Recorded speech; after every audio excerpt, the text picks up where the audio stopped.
Hello and welcome back to Grim Survival. It's sometime between October 4th and October 7th when I'm making this video. Obviously that's the weekend, and I'm just going to show you some videos that I've been recording over the weekend, a couple of them on Friday in my truck. So anywhere between the 4th and 7th are the videos you're going to see. I got a couple maps for you to show you where I actually run and where I recorded these videos. I have a few articles that I've been reading that I'm going to throw up for you, a couple weather reports. Hey, I'm the weatherman today.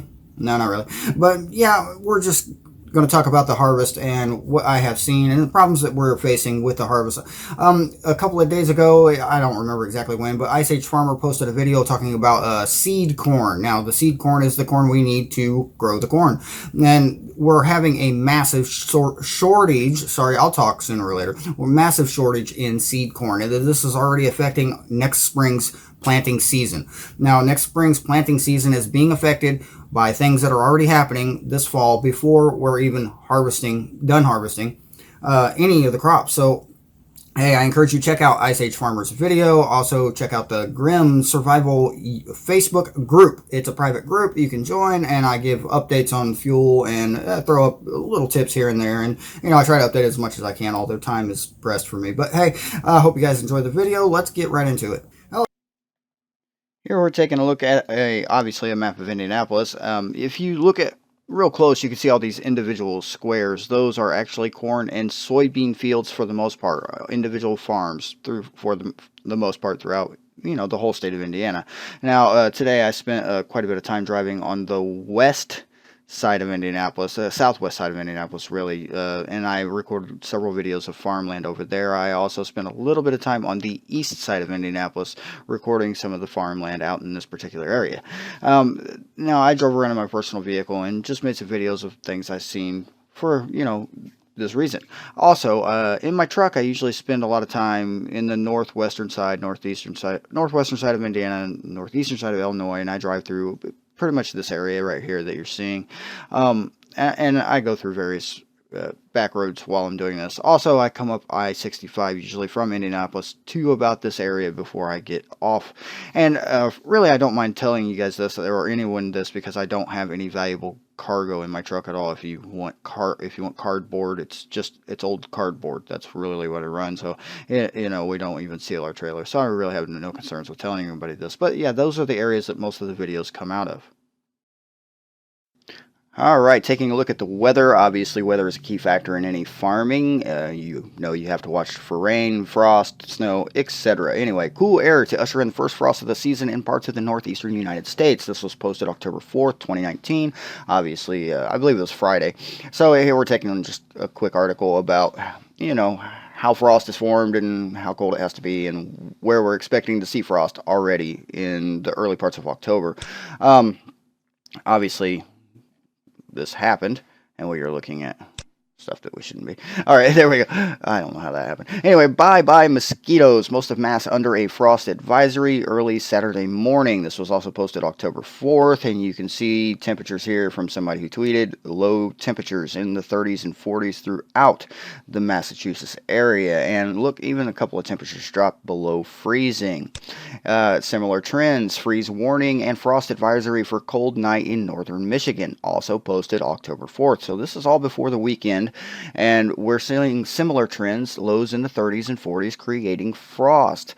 And frost is very bad for corn crops, in case we were unaware, so that's why we're talking about it. Indianapolis, we are seeing similar trends, not quite as cold, a lot more rain than we're seeing anything else, but temperatures dropping into the lower 40s throughout this week.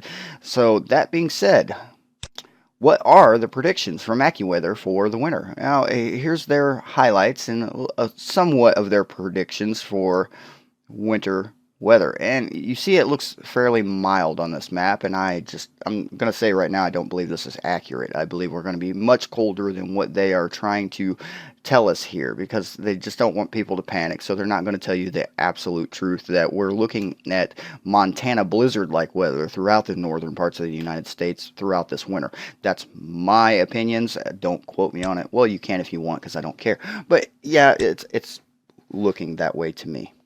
So what can frost do to a corn crop? And this is just an article I'm reading here. I'm not going to bother throwing it up. It says frost occurs. Frost can kill corn crops when the canopy temperature drops to 28 degrees Fahrenheit for 5 to 10 minutes or remains at 32 degrees Fahrenheit for at least 4 hours. And we're already seeing, like I just showed you, temperatures dropping below freezing, and this is lasting an entire night. So we're already seeing this in the United States, and this is a trend we can expect to continue. So obviously, frost would greatly affect the harvest of any one of these crops. And the problem we're seeing, obviously, is the crops aren't really ready to be harvested. I'll show you that in just a second. But yeah, if we have an early frost right now or a freeze right now, it's going to kill off a lot of corn because we have a lot of corn that's just not ready to be harvested. And all right, let's look at the corn harvest map 2019. This year, 11%.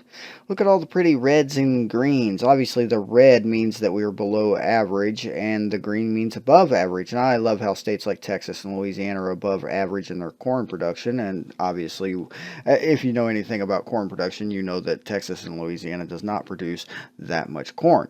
Here, let's take a look at the actual corn belt, and you will compare it to the other picture here a minute ago, that obviously the corn belt is what is seeing a problem with corn below average. All right, moving on. Soybeans. Let me find it here. I think it was up here. Okay, soybeans. Yes, soybean production. 1 billion bushels, or 20% less than 2018 already. And this is the projected outcome for the entire growing season for 2019. Now, by all means, I am not saying that every cornfield in Indiana is completely destroyed and going to fail. I mean, as you can see, I pass cornfield after cornfield that looks fine. And if you pay close attention to the corn that we're seeing here in these videos, I mean, it looks healthy. It looks good. It's, you know, we're pushing 7, 8 feet tall, which is around the average size of corn for Indiana. I mean, there's some places in Indiana it can get a lot taller. I mean, corn can get up to 12 feet tall. It really can. I've seen it. But here we're seeing just, you know, decent looking fields. And I have endless amounts of video of decent looking fields. But what we have to really take into account when we're looking at the 7, 8 foot tall corn is how green it still is. The corn should not be that green in October. And that's the point that we're trying to make with all the late planted corn crops. Some of these corn crops were planted really late. And because they were planted so late, they are not currently ready to harvest. And that is really a problem when you look at the weather. We're already seeing frost in the Northeast, and if that trend continues, if we continue getting colder and colder before this corn is ready to go, I mean, what are we going to do? We have thousands, tens of thousands of acres of corn that has not been harvested. What are we going to do if we're expecting a frost? This is, concerning. All right, so let's take a look at some of the corn that was planted on time. Here you can see an example of corn that was planted on time. This corn is very small. We're looking maybe 3-4 foot high on that particular field. Here's another example of corn that was planted on time. Behind it, of course, is a crop that was planted later, later than it should have been, but the corn that was planted on time, look how small it is. And this comes from being planted in the mud. I mean, it was planted in wet ground, and wet ground makes for weak roots, which makes for weak plants. And of course, I've been seeing harvesting going on in Indiana. I've seen most of the harvesting south of where I typically travel, so anywhere around the Indianapolis area and south of Indianapolis is where you're seeing most of the harvesting. Here in this video alone, you can see harvesting going on. One odd thing I have noticed with the harvesting going on in Indiana and Illinois is the fact that you're only seeing half fields being harvested, or not even half sometimes, only certain sections of fields being harvested. And this is something I've never seen before. As you can see right here, the outskirts of that particular field had been harvested, but nothing else. And I see this time and time again. Here's an example of one half of the road got harvested, but the other half, and you can see this particular cornfield here, it's just still too green. And in Indiana, we grow mostly feed corn, and this is meant to be you feed the animals, obviously. So feed corn, we let it dry out on the stalk. It turns really brown on the stalk in the field before we harvest it. And that's how that works in Indiana. And you can see just example after example of these fields that have only been partially harvested. And in this particular field we're looking at right now and the one following, that these fields, I have passed them 3 days this particular week, and I can tell you that that has been like that for more than 3 days. It has sat there for over a week with only, I guess, one pass of a combine from what it looks like. And the same thing just keeps happening everywhere I see it. Everywhere I look, I'm just seeing fields that are only half harvested or partially harvested. My guess is because certain areas are softer than others and they can't get the combines in there just due to all the rain. All right, this one's out of the University of Nebraska Crop Watch. Stock quality concerns widespread in areas of Nebraska. So yeah, the stock quality concerns. Obviously, they're having issues with their corn there in Nebraska. And you can read right here, extremely stressful growing conditions occurred during much of 2019 in Nebraska, including wet conditions early that delayed planting, as it did here in the Indiana and Illinois and Ohio areas. And of course, I drove through all these areas all spring long, and I can tell you that personally, I've seen it. The crops were very much delayed. So anyway, here in Nebraska, the same thing.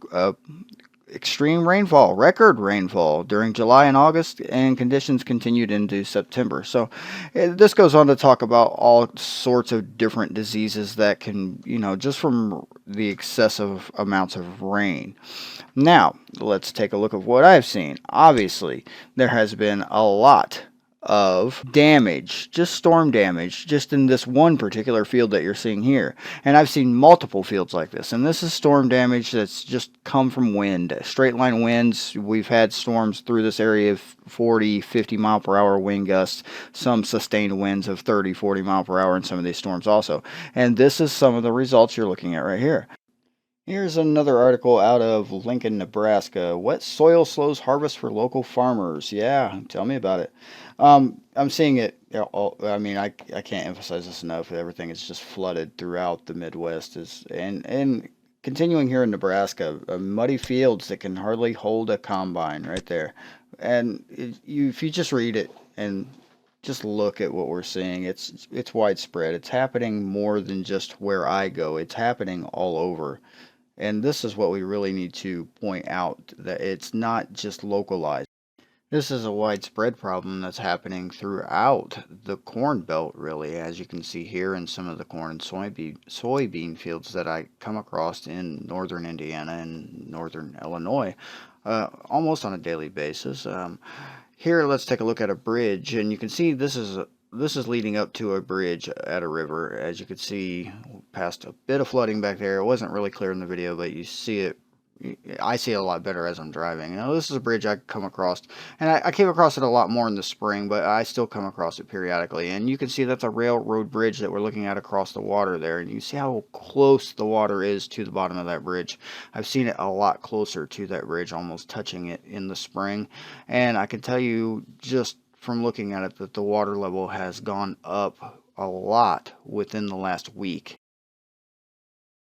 One last article for you. This is coming from one of these, whatever that is. This is September 27, 2019. Brazil ships corn to the United States for the first time in 2019. And this is for the first time ever. Brazil this week shipped 60,000 tons of corn to the United States. Looking down here for future shipments, they're planning on October 17th, sending 52,000 tons more. So far in 2019, Brazil's corn exports totaled 27.46 million tons, surpassing the entire volume sold in foreign markets last year. So Brazil, their corn is doing good, and they're doing so good that they are now the primary exporter of corn in the world, from what this article is telling me. And the United States importing corn for the first time in recent memory that I know of, at least.